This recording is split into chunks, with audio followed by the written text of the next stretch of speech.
The New York Knicks starting lineup could look a little bit different heading into next season. The New York Knicks signed Dante DiVincenzo in free agency, but more importantly, they recently signed Josh Hart to an extremely lucrative contract extension. And as we're seeing with Team USA, under head coach Steve Kerr, Josh Hart is starting for that team. And because of that, a lot of fans are wondering if Quentin Grimes would be coming off of the bench next season, and if Josh Hart could potentially start for the New York Knicks in place of him next season. We're going to take a look at that, if Josh Hart could potentially thrive with the starting unit, and if Grimes could do anything with the reserves. We're going to look into this and so much more today. Let's get started. Josh Hart should absolutely start over Quentin Grimes. Now, before you kill me on this take and think it's mine alone, I'm not the only one that shares this take. Greg Swartz of Bleacher Report also shares this take too. As he clearly states here, Grimes shouldn't be a starter. And he gives us reasons why the Knicks would be smart to bring Quentin Grimes off the bench. So I just wanted to point out, I'm not the only one thinking this. There are definitely a lot of other people thinking this. Maybe some even thought about this a long time ago, but haven't written anything about it. But this is not a new concept for Grimes to come off the bench. There are multiple reasons for it, but Greg Swartz of Bleacher Report gives us the following reasons. According to Greg Swartz, Grimes did everything asked of him in New York, and a move to the bench has nothing to do with Grimes' play, but it has everything to do with the level of success the Knicks have had with Josh Hart. So let's put that in perspective here. This is not to say that Quentin Grimes is a bad player. He's not. He's one of the best three-point shooters on the team. So a lot of people, especially in the comments, are going to say, you cannot start Hart, because if you start Hart, you're going to lose that three-point shooting, you're going to lose the spacing, and teams are going to be able to lock in on your core easier in Jalen Brunson and, of course, Julius Randle and RJ Barrett. But there's a little more context to the whole argument of it. According to Greg Swartz, when Grimes shared the floor with Jalen Brunson and Julius Randle, New York had a ho-hum net rating of plus 1.6. With Hart in the game, with Brunson and Randle, this number jumped all the way to plus 18.1, 100th percentile. That's via cleaning the glass.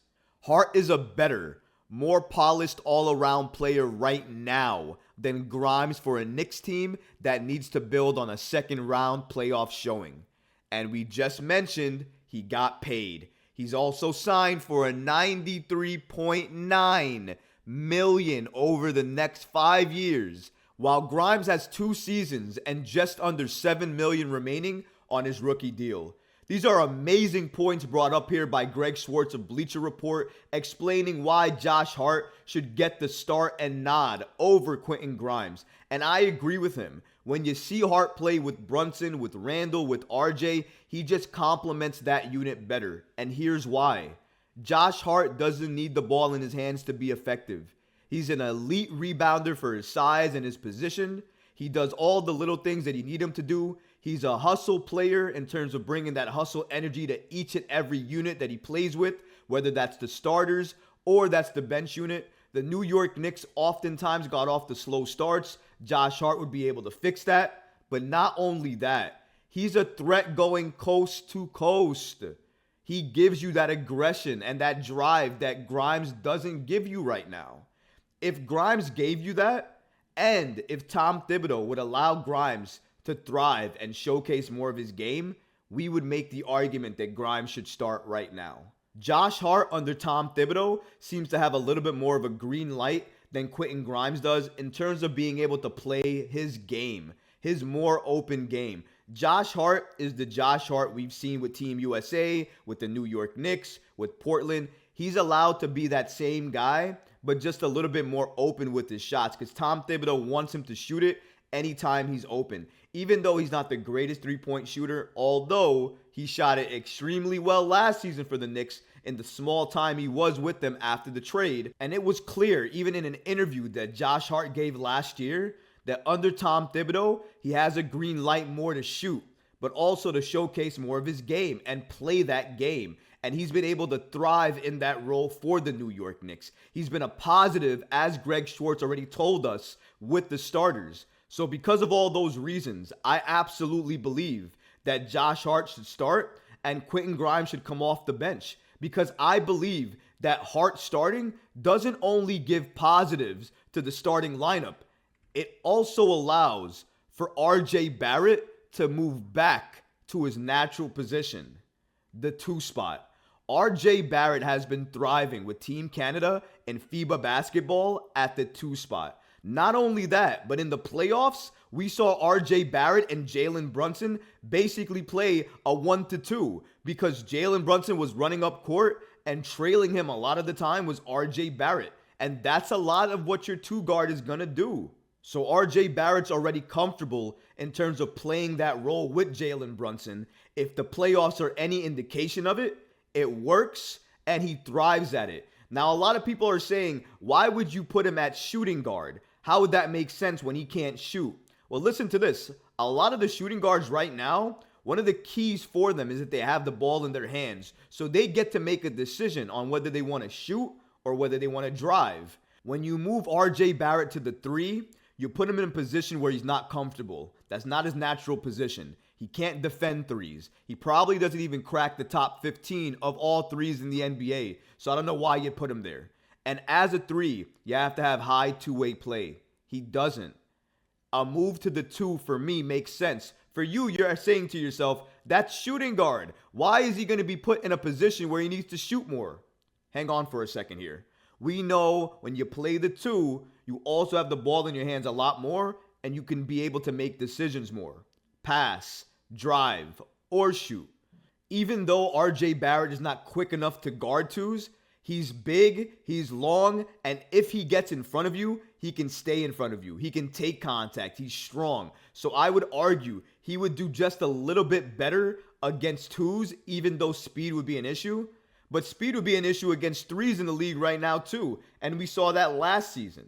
So I don't think speed really is going to help him as a 3 or a 2. What I will say though is him playing the 2 for the New York Knicks benefits the Knicks more because it supports his aggression game. He drives and is aggressive. That's what makes RJ Barrett so lethal. That's what made him so great in the playoffs. He needs to do that more. And in order for him to do that more, he needs to be put in a position on the team where he can thrive. That 2 spot is where he's going to do it. And Josh Hart allows him to do that. Because if you put Josh Hart at the 3, which, by the way, is more of his natural position, and he can guard bigger players, so the size is not going to be an issue there. And you don't need your 3, especially in this New York Knicks lineup with Jalen Brunson, RJ Barrett, and Julius Randle. You don't need somebody else trying to take shots away from those guys because they're going to command so much of the offense anyways. Josh Hart will give you some type of shooting. He is still a threat from 3. You can't leave him open. He's still somebody who can take you off the dribble. He can go coast to coast. Josh Hart gives you a lot of threats in some different ways that Quentin Grimes doesn't give you right now. For instance, going coast to coast, being aggressive, being able to take people off of the dribble, those type of things right now are exclusive to Josh Hart. Now, Quentin Grimes can do it, but he doesn't do it consistently, and he doesn't do it effectively right now. Will he grow into it? I absolutely believe he will. I think Quentin Grimes is going to be actually a better player than Josh Hart when it's all said and done in a few years. But I think that's a few years away.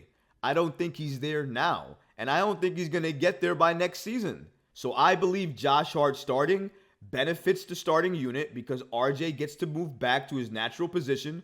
You have somebody else who can go coast to coast and take you off the dribble. He has chemistry with the starters and is a benefit and a positive when he plays with them. He doesn't need the basketball to be effective. He's one of the best rebounding forwards or guards, whatever you want to call him, in the game today. He just pulls down rebound after rebound after rebound. He's playing the 4 right now for Team USA and leading the team in terms of rebounds. Steve Kerr started him over Brandon Ingram. I'm sure if Brandon Ingram was on the Knicks right now and I asked you, who would you rather start, Hart or Ingram?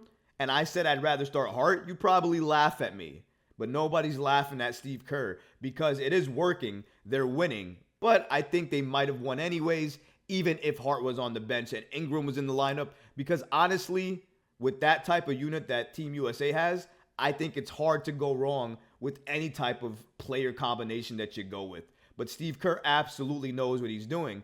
And if he's starting Hart and sees some benefit in it, then I think absolutely the Knicks should look at it and see if it benefits them. And I think we've already made the argument that this benefits the Knicks. But then a lot of people are worried about Quentin Grimes. So the question comes out, will Grimes thrive off the bench? And in my opinion, Grimes absolutely thrives off the bench. Quentin Grimes is going to be the next player off the bench that's basically going to take Immanuel Quickley's role. I think a lot of people understand at this point in time that Immanuel Quickley's time with the New York Knicks is likely on a clock.